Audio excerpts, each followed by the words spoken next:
okutuusa leero temusabanga kigambo kyonna mu linnya lyange. Yesu agaanye okusaba mu linnya ki? Lirye. Kati gojjawo obuyinza okusaba mu linnya lye. Obuyinza ne kujja mu Yokaana 10:13. Kati mu Yokaana nga wali nange nsomye Yokaana ku nnyiriri zino zombi, luliwo olutuufu luliwo olufu. Kaakati awo bwe tusibaganye. Kati Bayibuli tugitwale mu kkooti. Bayibuli oba otwala mu kkooti era. Takbir! Omusajja agambye Bayibuli tugitwale wa? Musumba si musajja. Ayanga omusumba. Kati kola bw'oti wazze ku siiti kuno ng'ebintu obitegeera oba nedda? Mbadde mbitegeera kakweka ekintu kimu. Bwe wabaawo omuntu atayagala kwogera ku ddiini ye bamuyita musiraamu. Bwe wabaawo omuntu atayagala muntu kusoma kitabo kye Qur'an bamuyita musiraamu. Bwe wabaawo omuntu atiisatiisa omuntu yenna asoma ekitabo kye bamuyita musiraamu. Naye ate bo mu kutankuula entalo z'ebitabo tebasangika, tebagambikako, tebawunyikamu. Kaakati baabo bayingidde streeti. Uganda Muslim Supreme Council ofiisi ya mufti yabagulidde obuzindaalo. Bayingidde ku streeti, balumba obutale, balumba ebitaala we biri, balumba ababooda we bali. Bagenze ku streeti naye nga tebagenze kusoma Qur'an, bagenze kusoma Bayibuli, bagenze kutyobola Bukristaayo, bagenze kuvuluga Bayibuli ekigambo kya Katonda balyoke bayiseewo obusiraamu. Kati ate oluva nga bagamba toyogera ku Qur'an, tujja kulwana. Nze nfuna message buli lunaku. Message va ku Qur'an, tujja kulwana. Tekijja okutuukako tojja kukiraba. Naye njagala kubategeeza mu basiraamu abasindika message ez'okukangakanga nti be mukanga si yeffe. Twajja tumanyi kye musobola okukola ne kye mutasobola kukola. Tumanyi kye musobola okukola ne kye mutasobola kukola. N'olwekyo twagala kubategeeza nga temunnaba kwogera ku basoma Qur'an, mwogere ku abo abasoma Bayibuli. Lwaki tebasoma Qur'an nga bagenze ku street? Lwaki balina kusoma Bayibuli? Kaakati ate twagala kubagamba nti ekiseera kituuse tuve mu bizimbe tuyingira street. Kaakati ekiseera kituuse tugenda kuyingira street. Era njagala kusaba omuntu amanyi abavubuka abo gye bali, abatambula n'obuzindaalo, abali mu katambi ako, bw'oba omanyi gye bali tukubireko ku namba zaffe. Twagala kuyingira street. Kaakati tetugenda kukkiriza kusoma Bayibuli kifuula nnenge, kugityoboola na kugigattamu bitaliimu nga mulowooza nti ffe tujja kutuula eyo tusirike. Nedda kikafuuwe, nedda. Nzizeemu nti nedda. Tugenda kuyingira street. Kaakati anti mufuti yabagulidde obuzindaalo. Tugenda kuyimbula abavubuka bayingire street, basome Bayibuli, basome Qur'an, basome hadisi, zaabikire emipiira. Zigenda kwabika emipiira. Kaakati wuliriza, Brother azanyidde mu lunyiriri mu kitabo kya Yokaana essula 16 asomye lunyiriri 24. Nze njagala kuva ku lunyiriri 21 otegeere nti eno Bayibuli tebagizanyiramu. Yennyonnyola yokka esobola okwennyonnyola. Magezi go gokka ge gakulema okutegeera. Kino njagala kubategeeza abali eyo abampuliriza be bagamba nti ffe bwe tusoma Qur'an tusoma kifuula nnenge, tuvunula ebintu ebifu.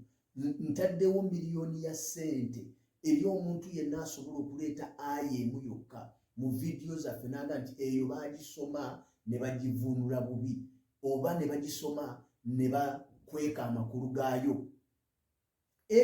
Buli aya kakadde bw'oba nga oyinayo aya emu yokka bweti gyoga nti bwe twagisoma oba twagisomako kitundu, oba bwe twagisoma tetwagivunula nga bweri, oba bwe twagisoma twagirimbisa. Buli aya gy'oleeta kakadde ka ssente. Kati wulira Bayibuli bw'egamba. Yokaana 16:21 lugambo luti, wentandikidde mpaka ku 24 lwasomye, luga nti omukazi bw'azaala alaba ennaku, kubanga ekiseera kye kituuse. Naye omwana bw'amala okuzaalibwa nga takyajjukira kulumwa olw'essanyu ery'okuzaala omuntu mu nsi. Owulira Bayibuli amagezi gaayo. Kale nammwe kaakano munakuwala, naye ndibalaba nate, emitima gyammwe girisanyuka n'essanyu lyammwe teriri wala, tewali muntu alibajjako, ne ku lunaku luli temulibaako kye musaba. Ddala mbagamba nti buli kye mulisaba Kitange alikibawa mu linnya lyange. Olutalusoma olwo, olutalusoma kati olwabirimu 4. Okutuusa leero temusabanga kigambo mu linnya lyange. Musabe muliweebwa, essanyu lyammwe lituukirire. Kaakati y'ono bw'akisoma, akisoma agamba nti temusabanga mu linnya lyange. So nga Yesu alinga eyeewuunya ng'agamba nti naye nabasomesa dda mu Yokaana 14:13, kubanga Yokaana 16 egenda okuba nga Yokaana 14:13 yabaawo dda, nga Yesu agamba nti musabe buli kye mwagala mu linnya lyange kinaabakolebwanga, Kitange agulumizibwe mu Mwana. Kati ono ye tasobola bisoma ebyo, ye tayagala kubisoma, ye tayagala kubiwulira. Asanga abantu abali ku byabo batambula amakubo gaabwe n'abakwata. Tufunye pasita agambye Bayibuli tugitwale ku kooti, tugitwale takibiri. Olwo Muhammad n'afuuka ow'amaanyi, naye nga tanafuuka w'amaanyi. Lwaki bwe mugenda ku street temusomesa Muhammad? Lwaki temusoma kino ekitabo Qur'ani abantu ne bakitegeera? Lwaki mulina kusoma Bayibuli? Lwaki mulina kusoma Bayibuli? Bwebanga Bayibuli yamanya Qur'ani y'amaanyi, lwaki sije musoma? Lwaki mulina kusoma Bayibuli? Kyekibuuzo. Oluggi lwe muggula munaasobola okuluggala? Munaasobola okunywerera ku ekyo kye muliko ddala? Bwe tunaayingira ku street temugenda kulwana, temugenda kugyawo mayinja mukakasa? Bwe tunajjayo gye muli nga tuleese ekitabo kino kye mutayagala kusoma ne tutandika okukisoma, ddala munaasigala nga emitima gyammwe tegyewanise? Kyekibuuzo. Kaakati nowuliriza, olwaleero njagala kuwa ekyama lwaki abasajja bantu basobola kusoma Qur'ani nga bazzeeyo gye muli. Kino kyama. Ekisookera ddala bakimanyi bulungi nti obulamu bw'omusajja waabwe tebutunda. Era leero n'ovaayo n'ozanya firimu gye bayita obulamu bwa Muhammad, nga bwe tulaba firimu gye bayita obulamu bwa Yesu, the life of Jesus, n'omala ozanya firimu eyo ey'obulamu bwa mutume, n'ogizanya, oba weetaaga amagye agakukuuma nga ge gamu kugakuuma pulezidenti wa Amerika. Lwaki? Kubanga buli kyozanya kiba kivuuma eri Obusiraamu. Naye tulaba nga obulamu bwa Yesu Kristo baabuzanya mu firimu, era ogitunulira bw'oti n'ogyetegereza ne bwaba mwana muto n'abaako kyayiga ku bulamu bwa Yesu. Naye bwe kwata obulamu bwa mutume bwonna okuva lwe yazaalibwa, okuva lwe yakula, abantu b'engeri gye baafaamu, engeri gye yawasaamu, engeri gye yatambulamu, engeri gye yatandikamu Obusiraamu, engeri gye yeeyisaamu, okizanye mu firimu olabe. Olabe. Kati eby'ensonga lwaki tebasobola kujja gye muli nga basoma ekitabo kino? Tebasobola kubaga nti mukkirize Muhammad musiramuke. Tebasobola kubanga bakimanyi nti obulamu bwe si bulungi, era bwe babasomera ekitabo kino temusobola wadde kubawa budde. Kati leero njagala kubayamba Abasiraamu, mikwano gyange abampuliriza nammwe abali eyo, nammwe abadde awa be baagulidde obuzindaalo, be basasula omusaala okutyobula Obukristaayo. Njagala kubayamba ekifo ky'okutembeeya Muhammad waakiri mwanditembeeyezaamu Isa wa Qur'an newankubadde nga si Yesu wa Bayibuli. At least singa bwe mutembeeya mwandibadde mufuna abantu ababawulirizaako, mwandifunye ku bantu nga basobola okubawulirizaako. Ebyo mbijja luddawa. Ngenda kukusomera aya za Qur'ani nga nkulaga Isa bw'asinga Muhammad leero. Naye leero nkuleetedde Isa wa Qur'ani eno bw'asinga Muhammad. Gye nkutte kaakati, gye nkutte kati waliwo eyanyiize, waliwo eyo kati awulira ng'ayagala kwabika. Omusajja akutte Qur'ani agisoma. Mwe nga musoma Bayibuli, nga musoma Bayibuli kati kakkanako. Kaakati wuliriza, ntandise bwe nti mu ssuula ey'okubiri gye bayita Surat al-Baqara aya 253, Surat al-Baqara, essuula y'ente. Essuula y'ente buli aya gye nkusomera ngenda kugikuvuunulira. surati al-Bakara sura ya nte aya 253 egamba bweti Isa ono wa Qur'an egamba nti Allah yamugulumiza n'amusukulumya ku bannabbi bonna era n'amuwagira n'omwoyo omutukuvu. Tewaliiwo aya yonna mu Qur'an nga ne Muhammad naye aliko omwoyo omutukuvu. Wabula bamugamba bwe baba bakubuuza wayasalunaka ruuhu, bwe baba bakubuuza ebifa ku mwoyo, kul bagambe ruuhu nti omwoyo guli mu biragiro bya Katonda era saaweebwa kugumanya wabula kati omwoyo omutukuvu Muhammad yali tamumanyi. Kyova nti bwe yali amunnyonnyola ate ye Muhammad n'agamba nti omwoyo omutukuvu ye malayika Gabudyeri, ekintu ekitaliimu wadde ensa, kubanga omwoyo omutukuvu tasobola ate kubeera malayika Gabudyeri. Ekyo kimu. Isa asinze Muhammad, eyo goolo emu. Ekyokubiri, bwe tusoma mu ssula ey'okusatu aya ya 45 Allah agamba nti Isa wakitiibwa wano ku nsi era wakitiibwa ne mu bulamu butaggwaawo era ali ku lusegere lwa Katonda. Owulira, Isa wakitiibwa wajihan fi dunya wal akhirati wa minna limukarabina, wakitiibwa wano ku nsi era wakitiibwa ku lunaku olw'enkomerero era ali ku lusegere lwa Katonda. Teriiyo kyawandiikibwa kyonna mu Qur'an yino nga kigamba nti ne Muhammad ali ku lusegere lwa Allah. Tekiriyo jama, tekiriyo, totawaana kuwakana, tekiriyo yensonga lwaki bwe mujja mu butale temusobola kuleeta musajja kubanga namwe mukimanyi temulina byawandiikibwa bimunyweza. Eyo goolo namba 2. Isa ali ku lusegere lwa Katonda, temuyinaayo kiwandiiko nga ne mutume Muhammad sallallahu alayhi wasallam naye ali ku lusegere lwa Allah, temukirina. Eyo goolo namba 2. Ekyokusatu, mu ssula y'e19 aya 19 Qur'an egamba nti Isa kirabo eky'omwana omulenzi omutukuvu okuva eri Katonda. Isa kirabo eky'omwana omulenzi omutukuvu okuva eri Katonda. Qur'an bwegamba mu ssula ya 19 surati Maryam, essula ya Bikira Maria, essula ya 19 aya ya 19 bwekyo bwegamba. Ate ye mutume Muhammad bamugamba batya mu ssula ya Muhammad yennyini, essula ya 7 aya ya 19 bamugamba olwaleero gwe Muhammad manya teri akakatibwa kusinzibwa. Ekyo yali takimanyi, yali tamanya akakatibwa kusinzibwa. Weegayirire Katonda akusonyiwa ebibi byo, wastagafiru lizambika, weegayirire Katonda akusonyiwa ebibi byo. N'abasiraamu abakugoberera bayina ebibi, n'abakazi abakugoberera bayina ebibi, newankubadde nga beebikkirira naye Allah amanyi ebyo bye bakola.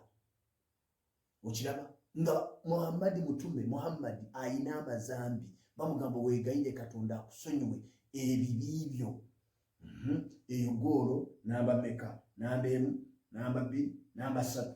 Goolo namba 4 gyendeeta mu ssula ey'okusatu gye bayita surati Imran, essula ya Imran oba amaka ga Imran, ebeera ya kusatu aya ya 5 ega nti idha qala Allahu ya Isa, jukira ekiseera Allah bwe yagamba Isa, ini mutawafiika, nze ngenda okufiisa, walafiuka ilayya, male nkuzuukise nkuleete gye ndi, wamutahiruka mina ladhina kafaru, nkunazeeko enziro y'abo batakukkiriza, wajairu ladhina tabauka fauka ladhina kafaru, ndyoke nkwate abakukkiriza mbateeke waggulu abatakukkiriza, ila yaumil qiyamati, okutuusiza ddala ku lunaku olw'enkomerero.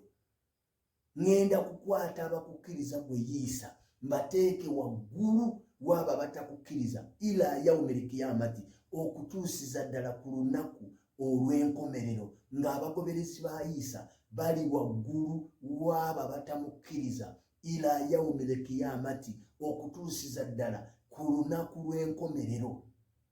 Ate aba Muhammad abannabbi sallallahu alayhi wasallam abasiraamu bo bagenda kubeera luddawa? Ekisuubizo kyabwe kiri ki? Kiri kisuubizo kiga nti aba Isa bagenda kuba waggulu w'abatakkiriza waba batakkiriza.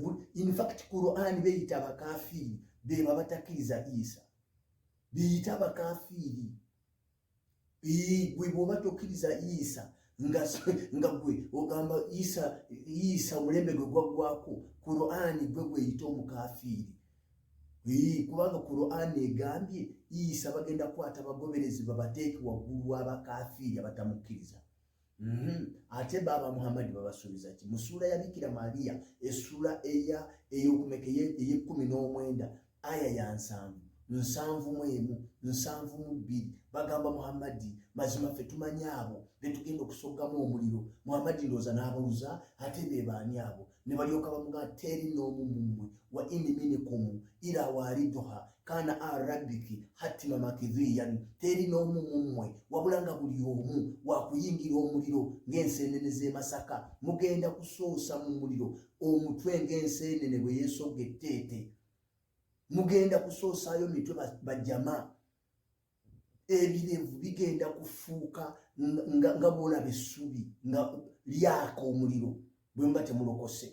Kakati ne balyoka bamugamba naye oluvannyuma ku aya y'e7:2 oluvannyuma nga bamaze okubookya omuliro, Allah alyoka ajjemu abo abamu abaakolanga obulungi, alyoka alekemu abo aboonoonyi lukulwe nga bagubutamyemu. Naye nga mwenna musooka kuyingira muliro. Yeebazibwe Katonda omuyinza w'ebintu byonna, kubanga bwe yatuma Kristo Yesu Mukama waffe. Yesu najja n'ebigambo eby'ekisa mu Yokaana essula 14 n'olunya olusooka, n'alyoka aga nti omutima gwammwe tegweraliikiriranga, mukkirize Katonda nange munzikirize. Mu nnyumba ya Kitange mulimu ebifo bingi, singa tekiri bwe kityo nandibagambye. Neeraba ŋŋenze nteeketeeke ebifo, ŋŋenda kukomawo mbatwale gye ndi nammwe mubeereeyo. Kristo Yesu gy'ali gye tugenda okubeera, tugenda kubeera naye emirembe n'emirembe. Tetugenda kwokebwa muliro, tetugenda kuyita mu muliro ffe abakkiriza Yesu, kubanga Bayibuli eyogera mu Yokaana 14 n'olunya 6 Yesu n'aga nti nze kkubo,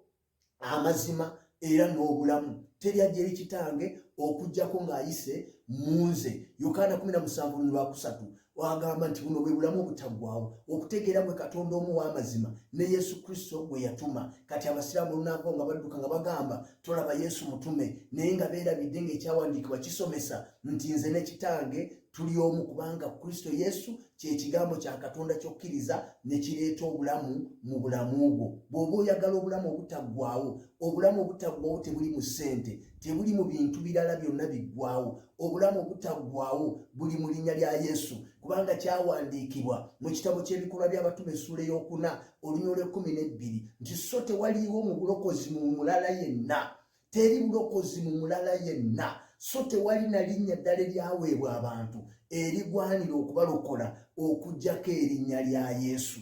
Erinnya lya Yesu lye lirimu amaanyi agasobola okuyamba okuwona ekibi. Erinnya lya Yesu lye lirina amaanyi agasobola okuyamba okufuna obulamu obutaggwaawo. Bw'oba oyagala bulamu, tebuli mu bizinesi, tebuli mu kusomako, tebuli mu diguli gy'oyina, tebuli mu kizimbe ky'oyina. Obulamu obutaggwaawo Katonda yabuteeka mu kigambo kye nga ye Yesu Kristo. Y'empeke gy'omira n'ekuwa emirembe, n'ekuwa essanyu, n'ekuwa ekisa, n'osobola okuwangula ensi, naye ati n'oyingira n'obulamu obutaggwaawo. Teriiyo mulala yenna, teriiyo mulala yenna.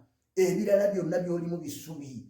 Kyova olaba nti gwe bakusuubiza bintu bya nsi, bibumba by'abennyanja, kuwasa bakazi 72, bakusuubiza myenge, bakusuubiza bintu by'osobola n'okufuna wano. Ebintu bye bakusuubiza ne wano ng'olina ssente obifuna.